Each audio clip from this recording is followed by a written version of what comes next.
সারা union আজকে আমরা সে সকাল 9টা থেকে শুরু করে এই যে এখন বাজে 4টা, এই পুরাটা ইউনিয়নের 14টা গ্রাম আমরা ঘুরেছি।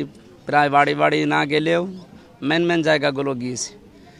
মানে মেয়েরা, ছোট ছোট বাচ্চারা সব রাস্তায় অলরেডি এসে দাঁড়িয়ে আছে এবং আমাকে ধরে অনেক মানুষ জানিয়েছে যে এবার আমরা দাঁড়িপাল্লায় ভোট দেবো ইনশাআল্লাহ।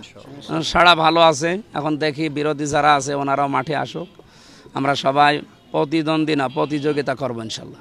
ইয়ার পদ্ধতি ছাড়া নির্বাচনে যাবেন, এটা তো কেন্দ্র থেকে তো অলরেডি ঘোষণা এসেছে যে এই পদ্ধতিটা আমরা চাচ্ছি। এই যে গতকালকে পরশুদিন যে দিবসটা গেল 28শে অক্টোবর, লঘি বইটার যে তাণ্ডব পৃথিবী দেখেছে, এটা নিস্তব্ধ হয়ে গিয়েছিল। এটা যেন আর ঘুরে না আসে এবং আমার একটা রায়ের যেন মূল্য থাকে। এই সমস্ত বিষয়গুলোর কারণে কিন্তু পেয়ার পদ্ধতি অনেকে বোঝে না, এটা আরও বোঝানো লাগবে সামনে। যারা বলতেছে এটা মাথায় দেয় না খায়, তারা লেখাপড়া করুক, বুঝবে।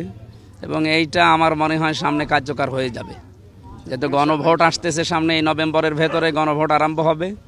আর গণভোট না হলে নির্বাচনও এদেশের মানুষ মানবে না, পিআর ছাড়াও এদেশে নির্বাচন হবে না, আর মনে হয় মানবেও না মানুষ। ইনশাআল্লাহ আমরা আশা করছি সরকারের শুভবুদ্ধি উদয় হবে।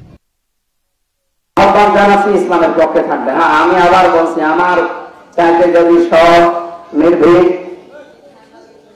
এবং যোগ্যতা সম্পূর্ণ মানুষ, অনেকে বলছে শিক্ষাগত যোগ্যতা, যারা দাঁড়াবে আমার মনে হয় জামাত ইসলাম বাংলাদেশ যাদেরকে নমিনেশন দিয়েছে তাদের উপরে শিক্ষাগত যোগ্যতা বেশি আর কারণে। তারা তো এক লাইনে পড়া, আমরা 2 লাইন। আমি ডান দিকে লিখতে পারি, বাম দিকে লিখতে পারি। তাদেরকে আপনি বাম দিক থেকে লিখতে দেন তো জীবনে কলম ভেঙে যাবে। আর দিকে শুধু একটা সূরা লিখতে দেন, জীবনে পারবে যারা দাঁড়িয়েছে। আমরা যদি জেলা থেকে আসি, আর বাইরের দেশে মুসলিম দেশ 57টা, সাইডে সাইড এমনি উন্নত করে না, শুধু সরকারি টাকা দিয়ে করে না।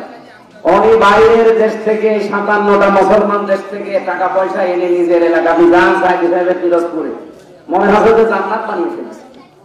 আমরা ইনশাআল্লাহ যেহেতু পরিস্থিতিটা আল্লাহ দিয়েছে, আমার ফেসের একটা পরিস্থিতি আছে এবং আলেম নামে যে একটা সম্মানজনক শব্দ আমার নামের আগে লেখা আছে মুফতি, এটা দিয়ে বিশ্বের মুসলমানদের কাছ থেকে আমরা আমার নিজের এলাকার জন্য, বিশেষ করে পাটিকা বাড়ি থেকে শুরু হবে ইনশাআল্লাহ। আমরা আল্লামা সাইদের মতো, পিরোজপুরের মতো কুষ্টিয়াকে আরো সুন্দরভাবে সাজাতে চাই। এখানে একটা কথা দিয়েছেন আপনার কৃষকদের বিনা সুদে ঋণ। হ্যাঁ, ঋণ তো বিনা সুদে দেওয়া হবে, সুদ নেওয়া হবে কোন কারণে? এই হারাম কাজ আমরা করতে দেবো ইসলাম আসলে?